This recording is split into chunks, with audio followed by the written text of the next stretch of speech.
Hi, everybody. It's Angela Young Smucker, your favorite executive director. Maybe not, I don't know.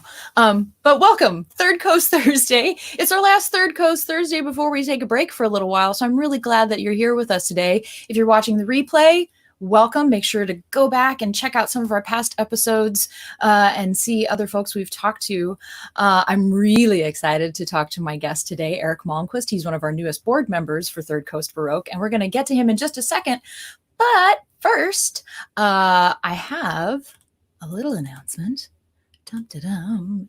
Don't forget, next Tuesday, it's our last Meet the Artist episode before we sign off for a little while. And our guest is Isaiah Collier. He is one of the hottest upcoming jazz artists in Chicago right now. Isaiah Collier and the Chosen Few is an incredible trio. Isaiah is going to be joining us in September for our Generations concert, which is mixing the Bach family and the history of Chicago jazz together. We're going to talk about it. We're going to connect it. It's going to be amazing. And if you hadn't already, go back and watch this past Tuesday's episode with Reggie Mobley, the countertenor, who will be joining us. And we're concocting little plans to see how these two gents and all of us are going to be able to collaborate. We'll see. So make sure to check that out. Also, don't forget, we've got the Capo Club.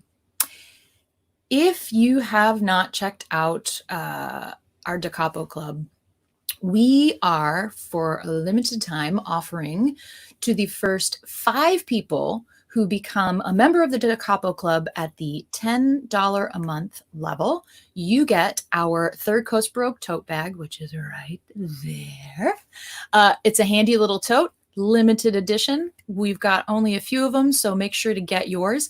And for the first 10 people who become Capo Club members at the $20 a month level, you get both the tote bag and the coffee mug. That thing is 14 ounces.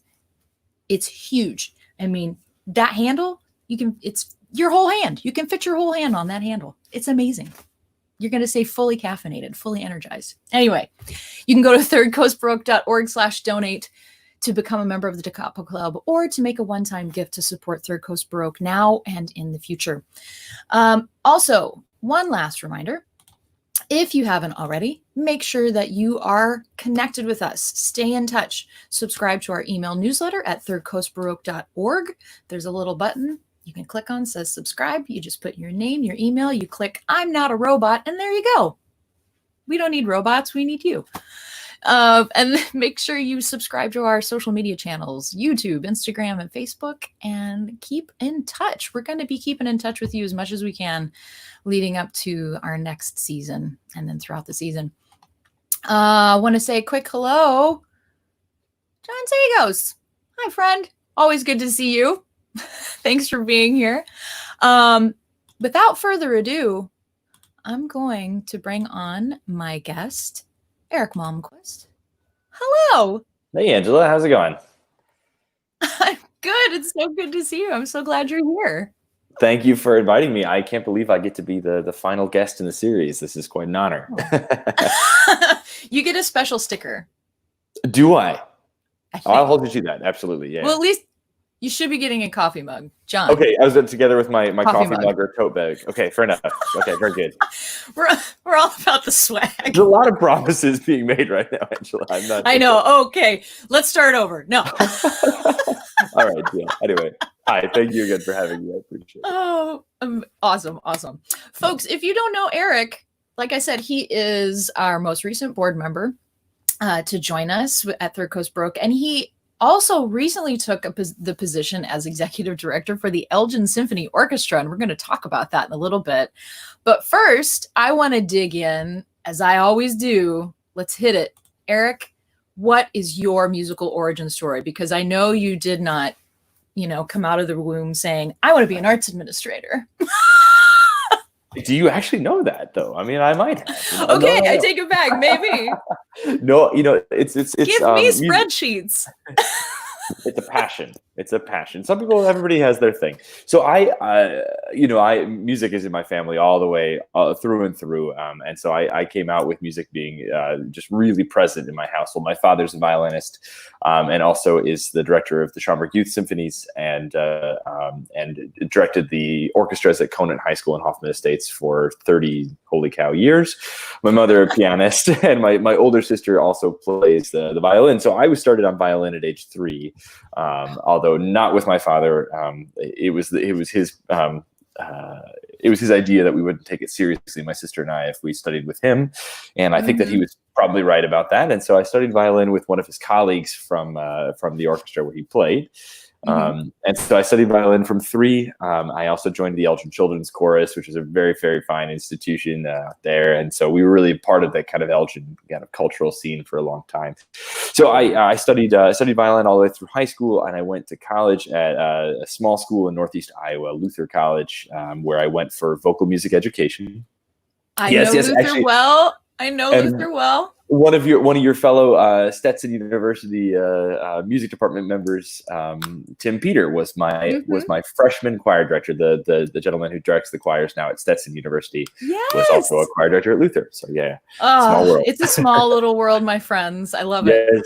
Yes, indeed. So anyway, so I studied vocal music education at Luther, but continued my violin study during that time. And then at the end of college, I had a very, very interesting conversation with my violin teacher at Luther. I said, Erik, you can.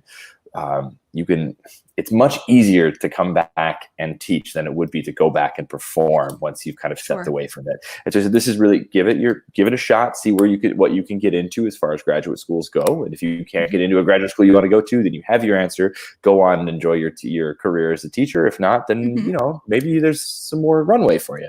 And so I applied to some graduate schools and ended up going to the San Francisco Conservatory of Music, where I did a master's of music in violin. Throughout this whole time, it just kind of there's a theme that has emerged throughout my life, is that I always ended up being the person that would put together every time there was a slap together ensemble, every time they needed an orchestra for the singers were putting together a little project, I would be the one that would I would put together rosters and stage plots for these things. I loved it. There was some part of me that always wanted to be a stagehand. I love it. I absolutely love it. Yeah. So okay, it's proven. You did come out. I mean, you just ready for it. I was always an arts administrator. Yeah.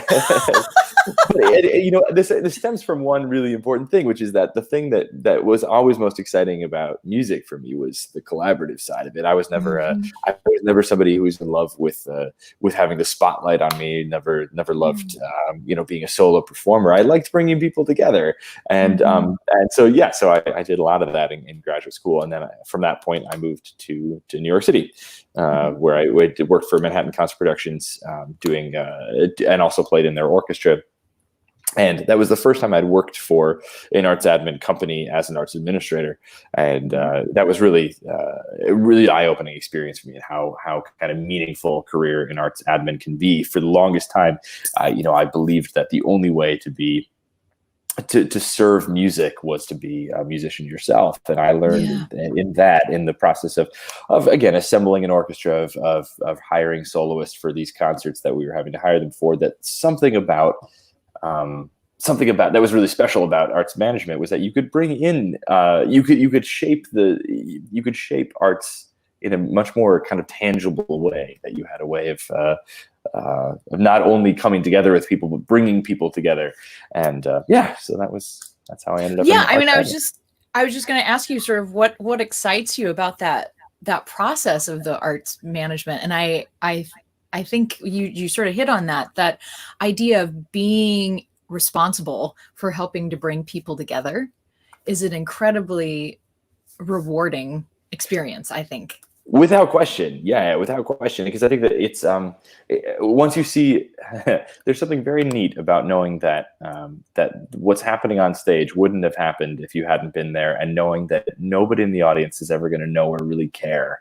But you got to do something. You get to wear this as your stamp of pride. You get to sit there and see a concert going on and know that, you in the greater scheme, your contribution wasn't that big, but it couldn't have happened without you. There's no more special feeling to be in the world.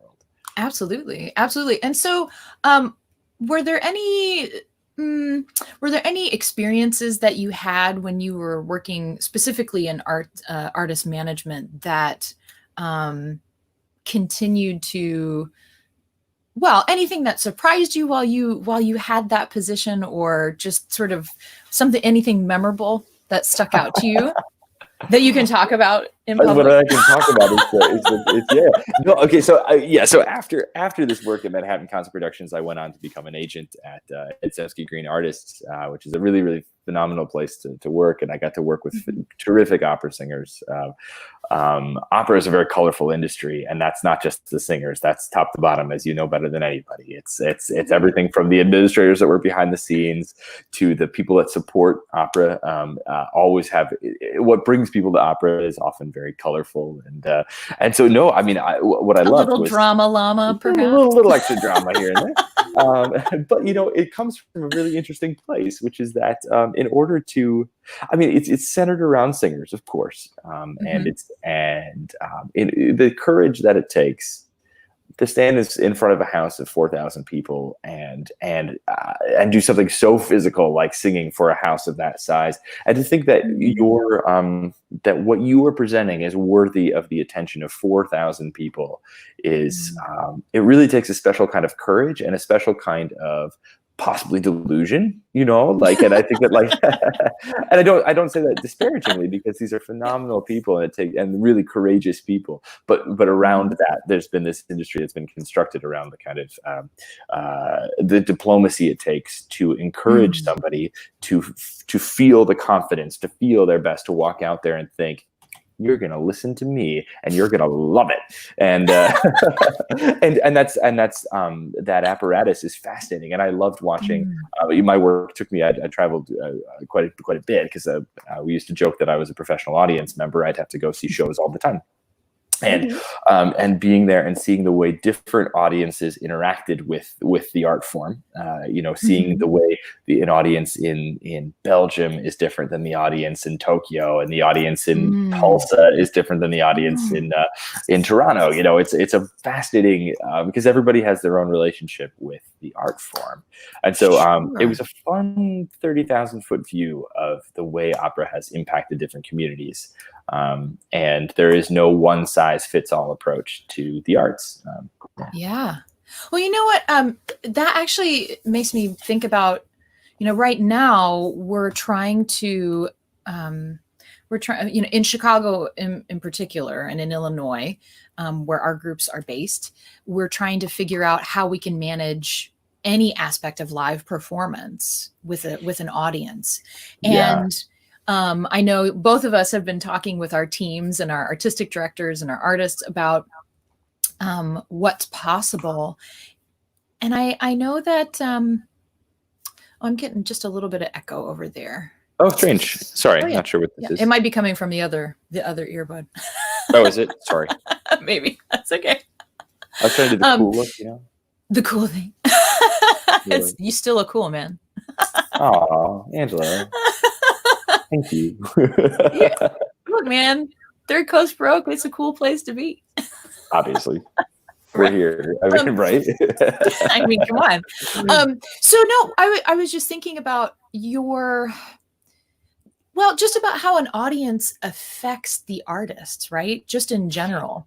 And you could have a full house and the energy could be really high at one performance and really low at another, and it's felt on the stage. Yeah. I mean, that's so true. Yeah, no, I couldn't agree with that more. And that's a tough thing to kind of explain to somebody who hasn't stood on stage before, that you can feel, even if the audience is perfectly respectful and quiet, you can feel the response. And as a former professional audience member, I had spent, we've all been in those moments, seen those performances when you're aware that something really special is happening, and that and that somehow there's a collective consciousness that I'll never forget. I once saw a performance of the Minnesota Orchestra early when Ozma Venska had just taken over as the music director, and it was Mahler 2, which is one of my all-time favorites. An hour and 45-minute symphony that ends. I mean, you go on this beautiful journey through life, through death, and through resurrection. And he goes in for this last chord Oh, I'm sorry. I get really choked up when I start talking about Mahler. Forgive me. I'm gonna It's steer away from okay. it. But you hit that last chord, and you've just been on this journey with this incredible orchestra, and they play with, and Osmo's a really fiery, Mm-hmm. and you get to the end, and it's one of those moments where it's usually an instant applause moment, Oh, looks like we got a little frozen. Hang on, stay with us, folks. Let's see if we get him back.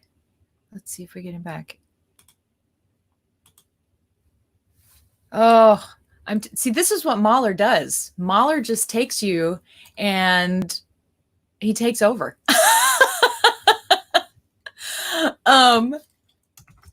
So while we're waiting for Erik to unfreeze, I'm going to take him off and just say a quick hello, folks. Ruben Valenzuela, I see you, my friend.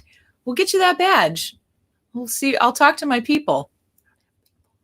We'll see what's going on. But folks, just thank you so much for joining us today, and thanks for hanging in there.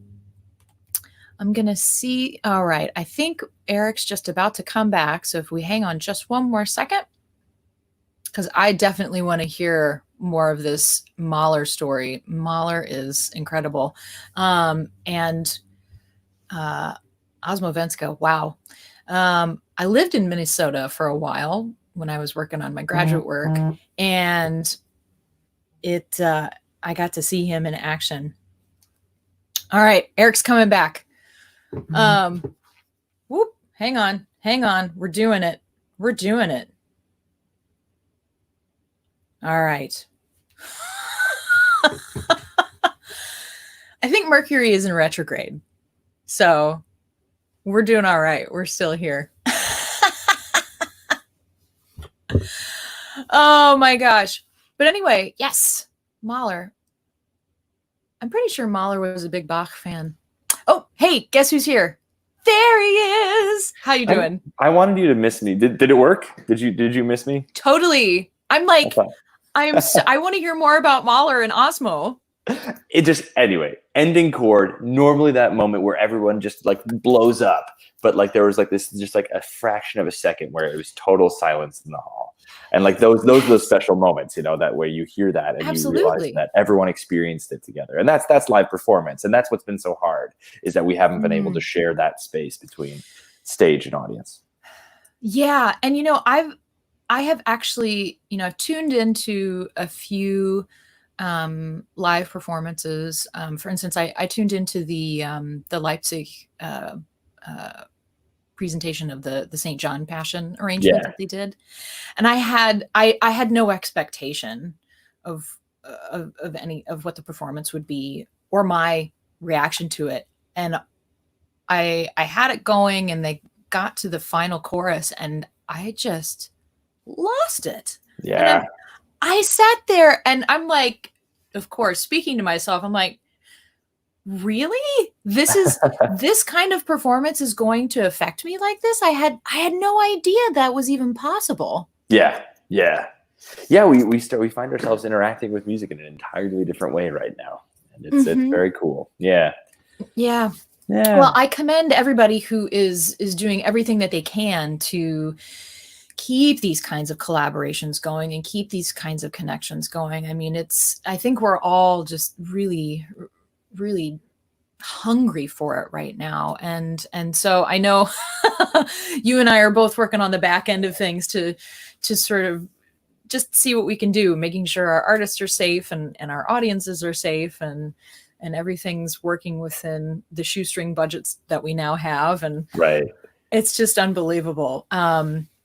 Yeah. Well, so I want to talk a little bit about, how did you get from being in artist management? You're in New York, you're an artist manager, and then you come back to Chicago, and now you're in yet another flavor of a role in arts administration. So can you talk about that? Yeah, and like so many of these careers, I think in particular in arts administration, you often find people that have very non-traditional paths. There are of course arts admin degrees, but I think a lot of us ended up there through a different non-traditional path. And in my case, being an agent was very cool. It was especially cool in my my late 20s when all that traveling was really exciting. But I did know that I like to be closer to the music. I like to be closer to bringing things to the stage. And so I was looking at some point into working for orchestras for artistic planning, because that's I love that kind of stuff. And so I had actually applied to the Elgin Symphony for the artistic planning job, and they called and asked if I would like to also be considered for, at that time they had an executive director role open as well. And so I absolutely, I had never really considered myself, executive, but I do have a lot of history with this area, with this orchestra, and a lot of kind of passion for it. And we met, and it was decided that I would come in artistic planning and use the first couple of months of my tenure to get to know the community. I mean, so much of being an executive director is being the point person for the community, especially as we both share our respective music directors live in other cities. Our maestro Andrew Grams lives in Cleveland, and yours lives in Vienna. So I guess mine's a shorter flight away than yours. But, a little bit. Yeah. So in the interim, being the boots on the ground and being the kind of the central person that they kind of the artistic and organizational conscience when your music director can't be. And your music director in the best kind of situation is an active music director, and we're both also very fortunate there to have music directors who are quite active on the scene, who are out in the world doing their thing, so we can be back in the back office taking care of what needs to get done. Right. And so yeah, we took those first couple of months with me doing kind of the artistic planning and operations work, and then the world fell apart, and so I ended up we had pushed back my appointment by a couple of months, but I ended up taking over as the executive director in May, and so that's how I ended up there. Well, congratulations! Thank you so much. I appreciate it. I think that's so wonderful, and Elgin is incredibly lucky to have you. Ah, thank you. Go on. I will. Hang on. So, so we know Elgin is more of a typical modern orchestra, modern instruments. And how long has Elgin Symphony Orchestra been around? They're a long established organization. That's right. This will be our 71st season, starting in the fall. 71 years. And it was a amateur orchestra that became a professional orchestra in the late 70s and early 80s. And then it was for a long time the fastest growing regional orchestra in the United States, and is currently, I believe, I could be out of date on these statistics, but it's currently the largest orchestral organization outside of the city of Chicago in the state of Illinois. Oh, wow. A lot of caveats. You got it. Look, you know what? That's like baseball stats. It's like, this is the first guy to round 3 bases in the 7th game of a National League playoff in October. Exactly. Of this decade. You got to have all the card outs. Exactly. Yeah. Well, but I know Elgin doesn't limit itself to just sort of 19th century kind of canon stuff. I know that you also include Baroque repertoire, but what is it for you? What is it that excites you about Baroque repertoire? I know that you have a love of that music. So when I was in graduate school in San Francisco was one of the early adopters of great, on this side of the Atlantic, of great early music. Boston and San Francisco really led the charge.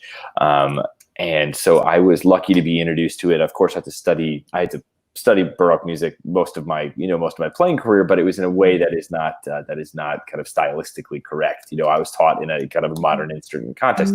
So being in San Francisco, being around Philharmonia Baroque and American Bach soloists, which are the kind of the 2 big Baroque organizations there, was a really fine introduction. I got to work with a very fine keyboard player named Corey Jameson and a gamba player named Elizabeth Reed, who helped kind of introduce us to the basic foundational technique of why what we do is why Baroque playing is different, why Baroque style is different, and why it's not just about idiosyncrasy, but it's actually about the construction of this stuff is more than, it's so intentionally written for this style. It's not just about having affect. It's about the intentionality. The composer wrote it to be played this way, and so it doesn't mean you have to dogmatically adhere to that, but you have to understand that he wrote it So I find that very certain understanding of context. Yeah, exactly. And I think one of the things I find enormously special about Baroque music relative to orchestral music is orchestral playing right now is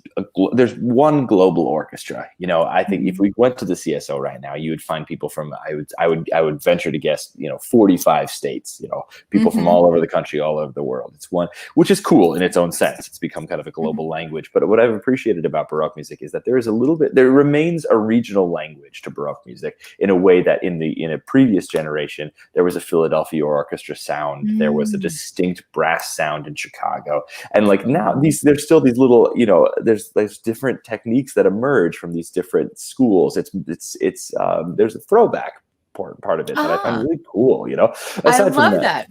Isn't it neat? Yeah. And then of course, Baroque music is also I love discovering new pieces of music, and I think that like the ability to discover new music that's old and new is very cool.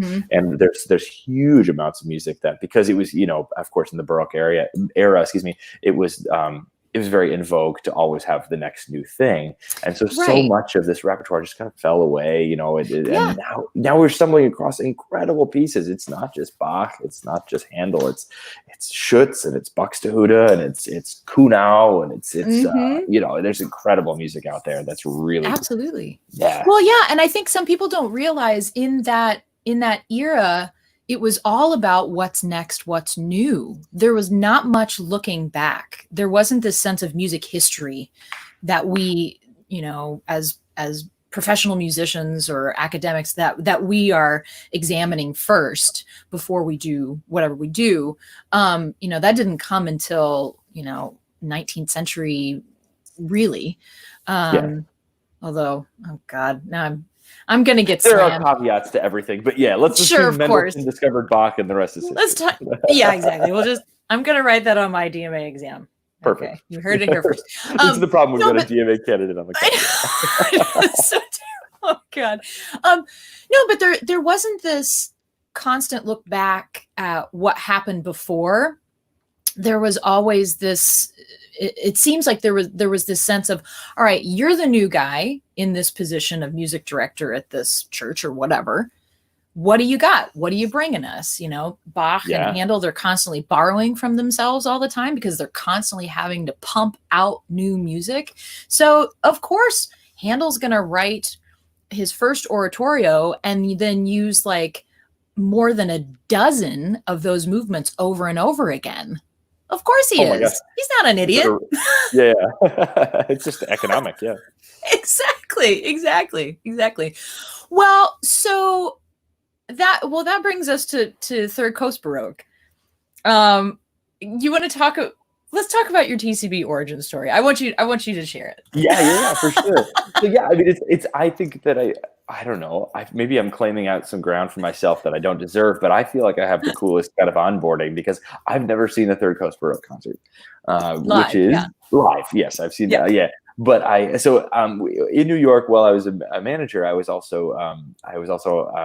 sang a little bit for, and then I was also on the board for a Baroque series on the Upper West Side, and it's a phenomenal series. It's this great Bach Vespers at Holy Trinity. It's a 50-year-old organization. It was on the cutting edge of New York's early music scene when it was kind of getting generated, and it was a great place. Every week they would do a new cantata. It was part of a church, one of the church's kind of evening Vespers series, and so I had the chance to interact with really kind of these excellent Baroque musicians from up and down the East Coast.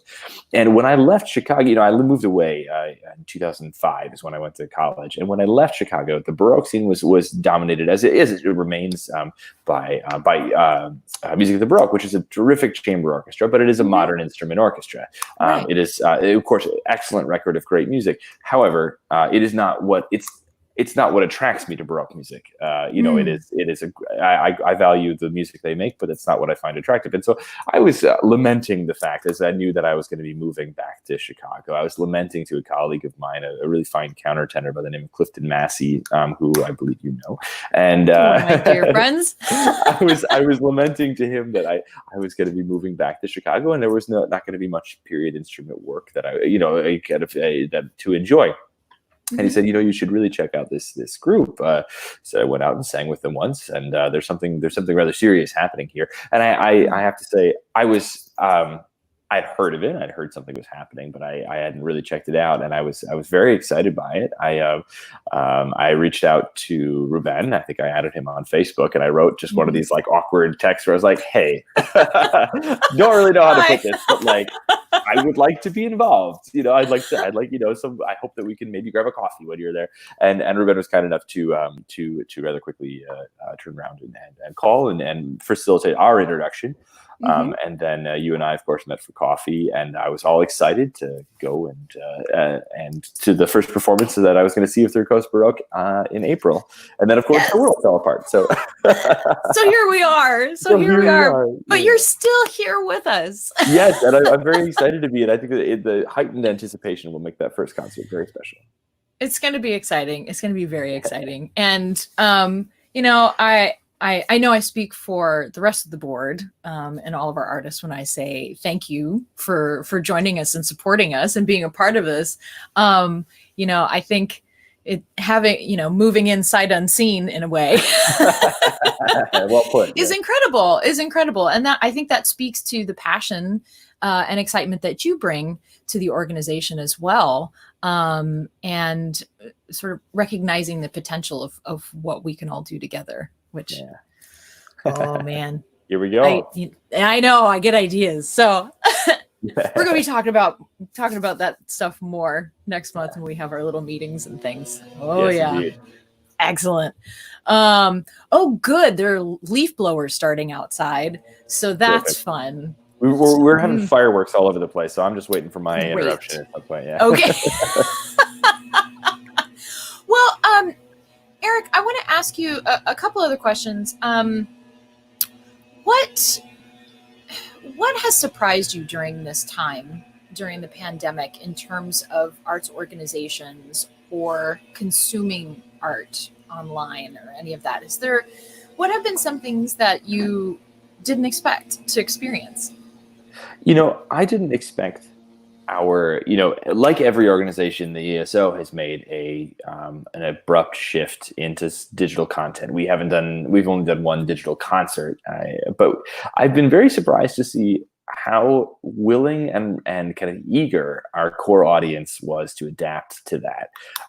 Orchestral music's kind of core demographic tends to be between 60 and 80, and we found ourselves pretty rapidly seeing when we would have some kind of a Zoom call, some kind of a Zoom lecture, we would see people that I would never have thought even had anything more than a flip phone, hopping on their computer, knowing how to use it, and they learned quickly and they were ready to adapt. And that kind of enthusiasm, I think people recognize that this is going to be a reality for us, and that they were going to be there for us through it. As I've been really impressed with not only that, but also the innovation that we've seen with our peer organizations and how they've figured out new ways to interact with their public. Mm-hmm. Yeah, I mean, as you know, the word of the day is usually pivot. And so, yeah, I mean, everybody is just sort of what I have loved seeing is folks recognizing opportunities. I think the arts sector in general was needing to embrace the digital platform a little more already. And this has sort of forced everyone to do it. And so I think what's great is it's providing an easier access point for more audience members, for everybody. Now, of course, that always adds a little more noise to the field. And so now we all have the challenge of not only making ourselves visible within our own region and in our own, genres or sectors, but now it's global. Yeah. Because everybody is there. Everybody is there. But everybody's also, there. But this is the one thing, Ruben and I talk about. One of the benefits of having an artistic director or artist that mix an artistic director or artist from out of town, from another country, from another experience come in and mix with our local artists, there is an exchange of ideas that happen there. Yeah. There's a unique combination of collaboration that wouldn't have been possible otherwise. And so I think in terms of all of this online performance that's happening, we are getting a richer, at least potential, exchange of ideas at this point. Absolutely. It's allowed us to to enter a more global space where we're able to, just on Monday, we were able to interview one of our guest conductors for one of our programs in a way that we never would have thought to do before. And she lives in, it's a fine conductor. Her name is Tanya Miller. She was a longtime conductor of the Victoria Symphony, and she lives in Vancouver. And so we were able to just get her on a call, and it was otherwise we didn't have to fly anybody in. It brings people together. Also, I have to say, the other thing that's maybe not surprised but been very heartening is that we have Elgin has a really, really nice cultural scene. The Symphony has been at the center of it for a long time, but we all know each other. All these organizations are familiar with each other, but it's been a long time since these organizations have really communicated in the way that we are now, where we're finally, we get on calls regularly. I talk to the folks from our youth orchestra, there's a children's theater in town, there's a master chorale that we have, and that's a real opportunity for us to remember that we rely on each other in a very special way. Absolutely. Yeah. And I think that, I say thanks to the 21st century technology that we have, we now can really do that in a really tangible way and a really effective way. Yeah. So that's wonderful. I mean, like I said, Elgin's very lucky to have you, and so is Third Coast Baroque. Elgin's a cool place, and so is Third Coast Baroque. We try. Yeah. So I have one more question for you, as we sort of get toward the end of the hour here. How would you encourage audiences to continue to support their favorite arts organizations over the coming months? I mean, we know that in particular, Chicago and Illinois in general are moving into phase 4 for us, which means that things are opening up a little more. People are able to gather in larger groups, both indoors and outdoors. And so there is that. But yeah, how would you encourage audiences to really stay connected and support their favorite arts organizations? No, that's a great question, and one that we've all had to give a lot of thought to, because this is not an easy time for a number of people. I think some people have been very heavily impacted financially and personally and health wise. So I think the name of my game is at this point: engage in any way that you can. That this is a moment to. Don't forget about the organizations that meant a lot to you when you could attend live performances, and engage and forgive. Go ahead and forgive. Yeah, and I say that self-servingly because we just had an experience where we dropped off a call, and it's in a live performance. Everything is so scripted, and so we have a product that we're used to churning out. So whenever possible, hop on that Zoom call. Attend a webinar. Attend a Zoom concert if you can, and remember that they're there, and be ready to hop back on board with remember what they meant to you, remember what they mean to you, and come back. And so, like groups on Facebook, like groups on Instagram, see what they're up to. There's a lot of cool innovation going on. It is not just a one-sided benefit.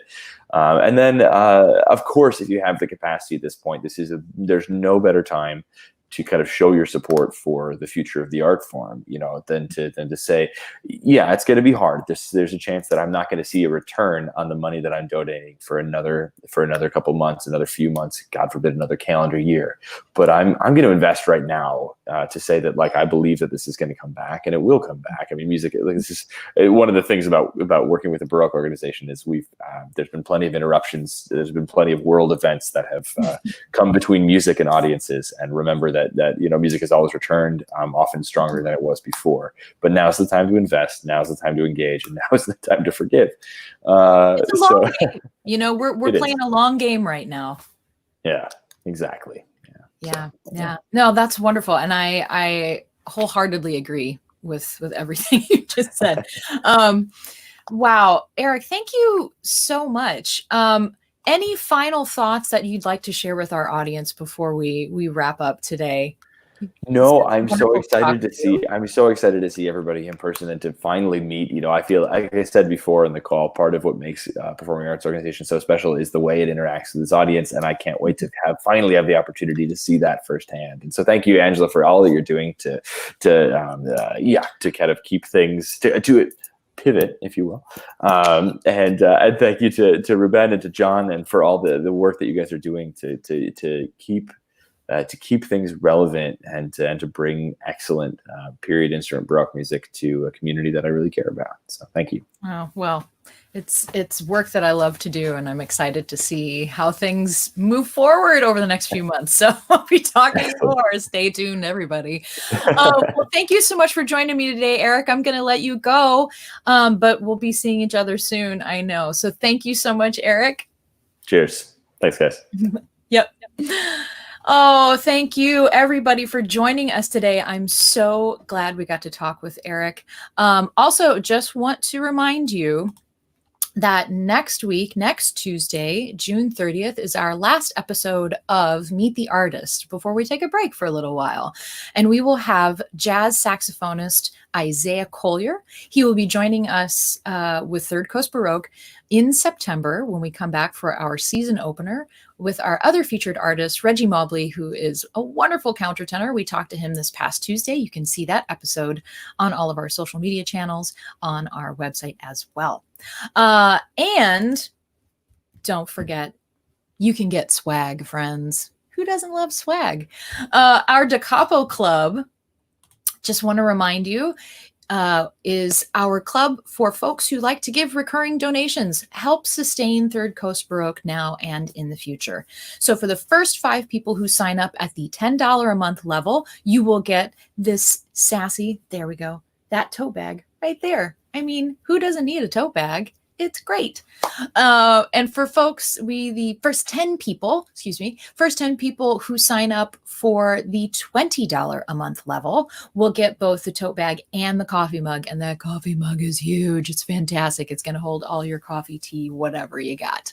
But those are both limited edition things. We only have so many of those items before they're gone. So make sure that you go to thirdcoastbaroque.org/donate to sign up with the Da Capo Club for a recurring donation of $10 or $20 a month or more. You want to do more? Totally fine.